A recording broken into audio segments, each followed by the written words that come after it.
देख रहे हैं इंडार्क राजकुमार के साथ। इंडार्क की आज की कहानी में आगे बढ़ने से पहले अगर आपने इस कहानी के पहले 2 भाग नहीं देखे हैं तो देख लें, लिंक नीचे डिस्क्रिप्शन बॉक्स में दिए गए हैं। तो चलिए बढ़ते हैं इस कहानी के अंतिम भाग की ओर।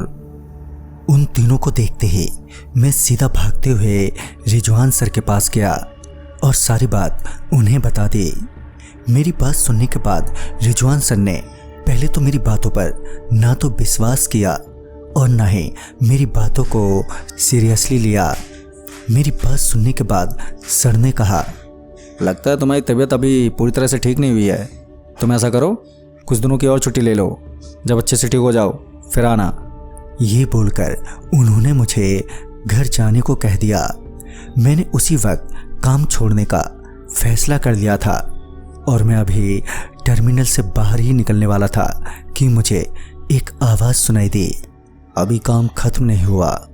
ये सुनते ही पता नहीं कैसे मेरे पांव वापस टर्मिनल के अंदर की तरफ एकदम से मुड़ गए और मैं मेन गेट से सीधे उस कंटेनर 666 के पास पहुंचा। और जैसे ही मैंने उसके लॉक को हाथ लगाया कि वो लॉक अपने आप ही खुल गया।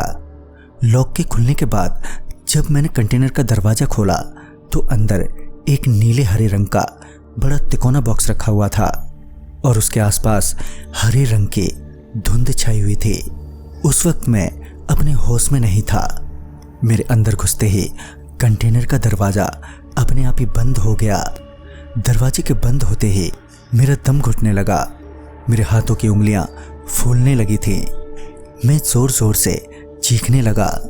मेरी चीख पुकार सुनकर वहां पर काम कर रहे कुछ वर्कर मेरे पास आ गए और उन्होंने मुझे वहां से बाहर निकाला।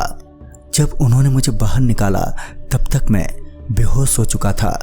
फिर जब मुझे होश आया तो मैंने देखा कि मेरा चेहरा हल्के हरा रंग का है और मेरे हाथों की उंगलियां किसी गुब्बारे की तरह फूली हुई हैं। यहाँ तक कि डॉक्टरों को भी मेरी बीमारी पकड़ में नहीं आ रही थी। उन्होंने मुझे किसी सेपरेट रूम में रखा था। डॉक्टरों ने मुझे 3 महीनों तक वहीं रखा और दवा के नाम पर कुछ भी नहीं दिया गया। सिर्फ हर रोज कुछ हेल्थ से रिलेटेड सवाल किए जाते थे। 3 महीनों बाद मैं अपने आप ही बिना किसी दवाई के नॉर्मल हो गया और जब हॉस्पिटल से घर पहुंचा तो घर पर मोहंतु अंकल मुझसे मिलने आए। मोहंतु अंकल टर्मिनल में उन लोगों में से हैं जो बहुत पुराने हैं। उन्होंने मेरा हालचाल पूछने के बाद मुझे बताया कि वो कंटेनर 666 एक ऐसी मालगाड़ी से गलती से उतर गया था जो 109 सालों में एक बार आती है। ये कोई भी नहीं जानता कि वो मालगाड़ी कहाँ की है और कौन चलाता है। वो मालगाड़ी एक पल के लिए आती है और फिर तुरंत ही गायब हो जाती है और फिर तुरंत ही गायब हो जाती है। उस दिन भी ऐसा ही हुआ था। 35 साल पहले जब पहली बार वो मालगाड़ी टर्मिनल के ट्रैक पर एकदम से आ गई तो हम भी हैरान हो गए थे। मगर उन दिनों काम का इतना ज़्यादा लोड था कि हमें जल्दी जल्दी में मालगाड़ी को अनलोड करना पड़ता था। इसलिए मैं और सुकेश उस मालगाड़ी से पहले कंटेनर को उतारा जो 666 था। कंटेनर उतारते ही वो ट्रेन एकदम से गायब हो गई। ये देखकर हम लोगों की आंखें फटी की फटी रह गईं। मगर उस मालगाड़ी से उतारा गया कंटेनर अभी भी वहीं टर्मिनल पर ही था।